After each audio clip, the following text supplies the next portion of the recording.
Serious. What conspiracy theory has a high chance of being true?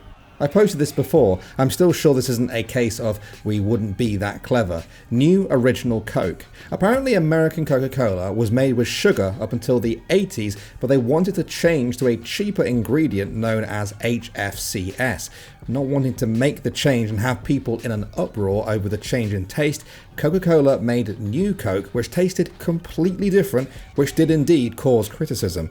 The sneaky part is they said, yep, New Coke is a failure, here's your beloved original Coca-Cola back. Except now that Coca-Cola is made with the cheaper HFCS and tastes different to original sugar Coke, but still better than New Coke. I love buying Coke in other countries besides the US. The difference between real sugar and high fructose corn syrup is definitely noticeable to me. If the Illuminati exists, it's most likely to be very rich people who are not widely known, so no celebrities or politicians, faceless power with no consequences for the members. Don't remember who said it, but I heard a comedian recently say that there may not be the Illuminati per se, but these old rich dudes probably at least have a group chat or something. This is what I say whenever people say, there's no way the Illuminati exists. Yeah, it's probably not called the Illuminati, but I can guarantee you the most rich and powerful people in the world meet up for a secret meeting to plan things. Humans love secrecy and ritual. It's already been proven the rich and powerful do this with things such as the Bilderberg Group. I'm sure there are people much more powerful running things from the background that no one knows about. The lottery is designed to catch time travelers. Is that why a myriad of bad things start happening to them after they win? It's actually pretty logical, but I just appreciated a new conspiracy theory, so I'll run with it anyway. Nah, they're just stupid. They win 1 million and immediately quit the job and spend 950,000 on a boat. Yeah, but it's a sweet, sweet boat. The 1975 dismissal of the then Australian Prime Minister Gough Whitlam by the Governor General was actually a British-American-backed CIA coup in order to prevent the nationalisation of Australia's mining sector. This is the one I came here to say, but it's so much more than just the mining sector. Whitlam was threatening a key part of the Five Eyes in Pine Gap among other things. It's well known that around this time the CIA was involved in many coups elsewhere, particularly in Latin America. Why would Australia be any different? We had an incredibly progressive Labour government at a time America and Britain were entering the height of their extreme right-wing eras, and it was a government looking to go its own way in the world and not be so reliant on Anglo-American relations. It's a fact that Governor General John Kerr was corresponding with the Queen in the lead-up to the dismissal, and that contrary to normal government practices, they refused to publicise those letters, claiming them to be private, and it's well known that Kerr had a very cosy relationship with the CIA. It's very hard to take the dismissal as anything other than a coup by the American and British intelligence agencies. The same people moderate all the largest subreddits. The Modfia are really pretty creepy, to be honest. There's a very high chance that a nuclear test took place by Israel and South Africa in 1979 and that the United States covered it up for political reasons. It's also confirmed that we lost a nuke in a swamp and that old nuclear blueprints are still out there. They're not hard to make. It's preparing the materials that is the challenge. Worldwide paedophile rings and their involvement in Epstein's murder. I'm not talking about the Androchrome shit. That's just made up bullshit. I believe that Epstein was murdered to cover up larger paedophile rings. Imagine this, you have a deal to expose all of your clients and have at least a little bit less strict prison sentence in exchange, and then you just hang yourself in your cell when you have no way of knowing that the cameras are out, when no guards control your cell the way they should. Seems like there are too many coincidences in this one for it to be just a random suicide.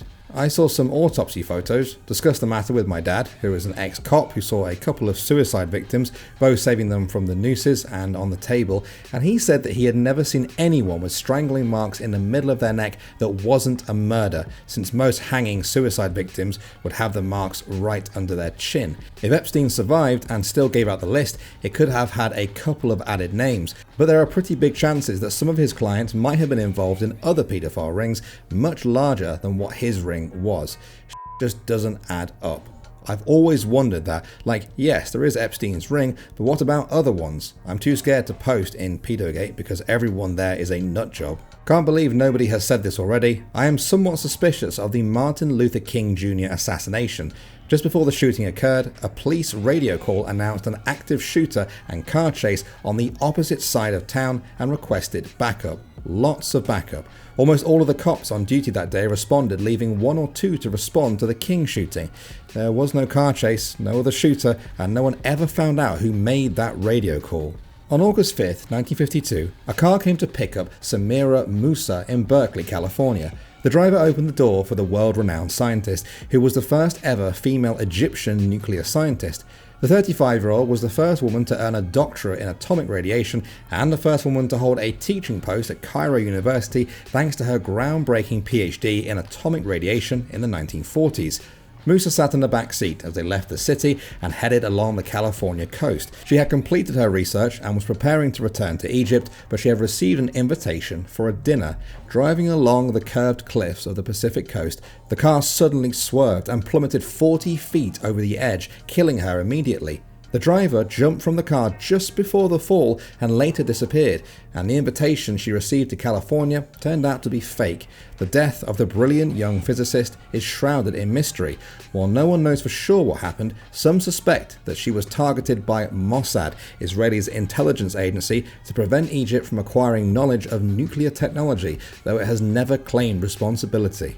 That the reason there are so many ridiculous and outlandish conspiracy theories is to discredit any potentially correct conspiracy theories.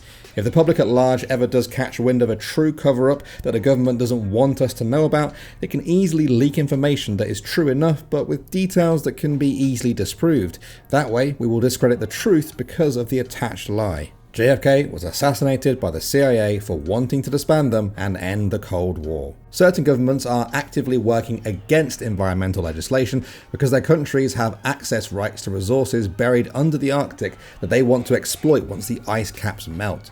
Russia will have a ton of farmland once the permafrost in Siberia melts. That the term conspiracy theorist was coined by the CIA to make a mockery of people who put facts together out of loop of mainstream media to see what was happening behind the scenes. That turned into flat earthers, reptilian royals, and whatever else falls under the same umbrella and skewing the public perception of theorists. Many theories proved true, CIA funneling drugs into the USA, but they fall under the umbrella as moon landing fake, so people don't really pay attention. Amelia Earhart didn't crash. She was shot down by the Japanese because she was taking spy photos for the US government. The timeline and geography make sense, and other aviators of the time were approached with similar missions. I always thought the whole "her radar messed up and she just vanished somewhere" explanation was odd growing up.